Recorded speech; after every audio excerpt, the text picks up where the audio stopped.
What is it that gives your life a sense of meaning and purpose? Because once you find that, it puts you in your power place. See, if you know what your life work is, I encourage you to start working on it. If you can't do it all at one time, do just a little bit of it. And if you don't know what it is that you showed up to do, if you don't know why you're here, I encourage you to find out what your purpose is here. What is the meaning of your life? What will be different? Have you ever asked yourself that question? I've done that. I remember coming from a friend of mine's funeral, and I was reflecting on how much time I had left. And I went for a walk in the park thinking about this guy whose life was so promising. And I mean, he wasn't an old guy. He was quite young, in fact. And I thought about all of the things that he said he was going to do, and he never got a chance to do those things. And I started thinking about my own life and how much time I had left to do the things that I would like to do. And at that time, I wasn't sure what my life purpose was, what my life's work was. I wasn't sure about it at that time. And I thought about it quite a lot. I had some idea, but I wasn't convinced. That I don't think I felt worthy. I didn't believe that it could be me to do this kind of work that I'm doing right now. And I say to you that if you begin to take a conscious effort to find out what it is that you're supposed to do, I say that it can literally save your life. I said that it can literally save your life.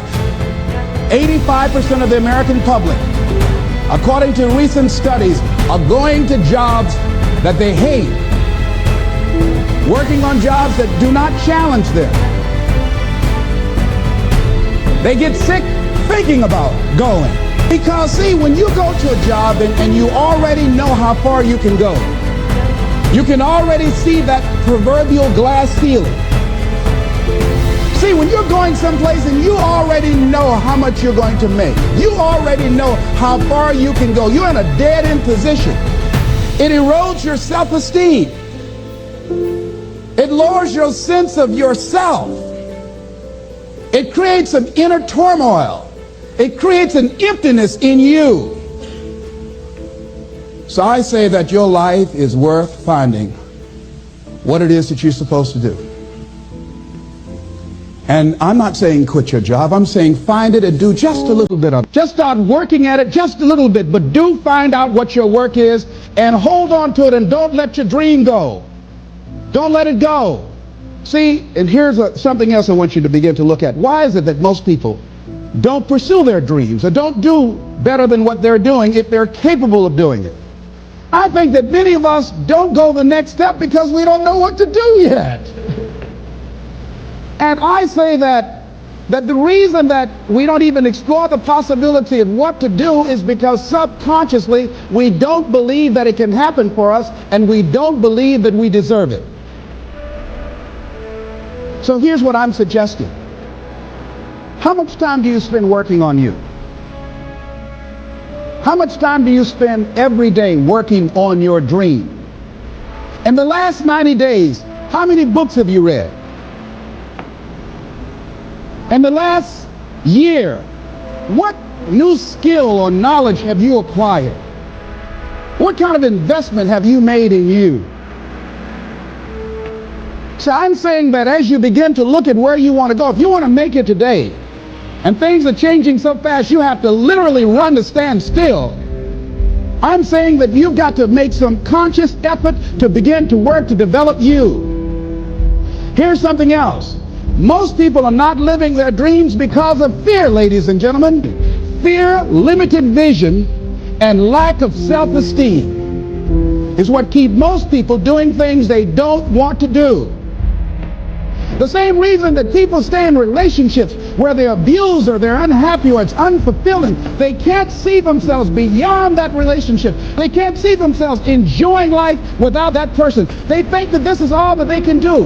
The same reason that people get stuck at a certain level in life, they can't see things being better for them. And they think that this is it and this is all they deserve. This is all they've ever seen. It's been passed on to them. And they think that this is it for them.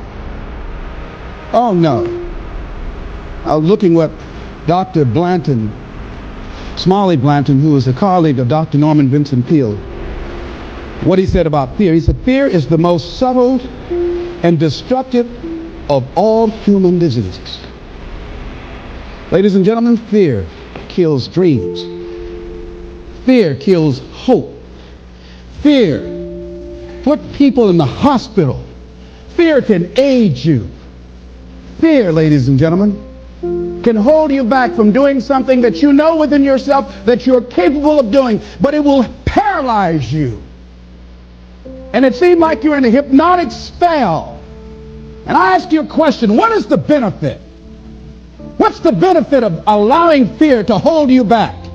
What's the benefit of giving up on yourself, of not stepping out on life and taking life on? What is the benefit for you? What's the plus in that? It's one of the things I had to ask myself. So I didn't want to make any mistakes. I wanted everybody to like me. I wanted to be perfect the first time I did something. It's not going to happen. You're going to make some mistakes. You're going to hurt some folks' feelings. You're going to create some enemies whenever you decide that you want to begin to take life on. You've got to ask yourself, how long am I going to allow this to hold me back? I like what Zig Ziglar says. He said, fear is false evidence appearing real. That is an illusion that we create in our mind. It is a state of mind that can be changed. So let's look at how we can begin to take some steps to restructure that fear, to begin to expand our visions of ourselves, to begin to increase our self-esteem. Webster said that self-esteem means confidence and satisfaction in oneself. Look at your life right now. Whatever you've done up to this point in time, your life is working. Whatever you have produced, it came out of you as a result of the kind of person that you have become. It's a result of your choices. It's a result of your consciousness. Now you have to ask yourself, are you satisfied with what you have produced? Is this what you want? Would you like for things to be better than this? Do you believe that you deserve better than this? Or are you content? This is it. You don't have to do anything else. That you already resign yourself in life and say, well, I'm happy. I'm not starving like the people in Calcutta. Are you allowing yourself to get off the hook like that? Or do you believe somewhere in the back of your mind or in your heart that there's some other great work for you to do? There's something else that life has for you. And that's why you're here. How do we handle this fear factor? How do we increase our self-esteem? You have to begin to fortify yourself. How do we do that? I believe that you have to begin to consciously monitor your inner conversation and start talking to yourself. Start building yourself up. Sometimes the only good things you will hear about you are the things that you say to you. So I'm saying learn to be your own booster. Start building yourself up. Start encouraging yourself. Start saying, I can do this. I can make this happen. When I started thinking about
destructive monster.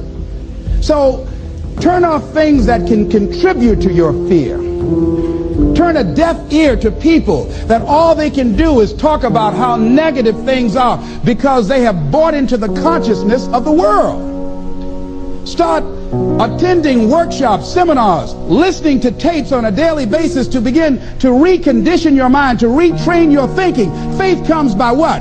Hearing and hearing and hearing. Listen to things that can empower you, that can enable you to create a new reality for yourself and a new life for yourself. You might appear to be strange around most people. You know, most people think you're strange if you're happy today. See, these people have not found their purpose in life. That's why they're grumpy. That's why they're miserable. That's why they're so negative. They're hurting and they want to hurt other people. So start practicing using programs for your mind. Seminars, books, workshops. Keep a journal. Record your thoughts. What's happening with you? Every day when you get up, have a journal near you. See, ladies and gentlemen, we get 3 to 4 thoughts a year that if we would act on those thoughts, they could change our life. What idea are you sitting on? Write your ideas down. And then, once you get that idea, take the leap. Take the leap. See, it's out here in the universe.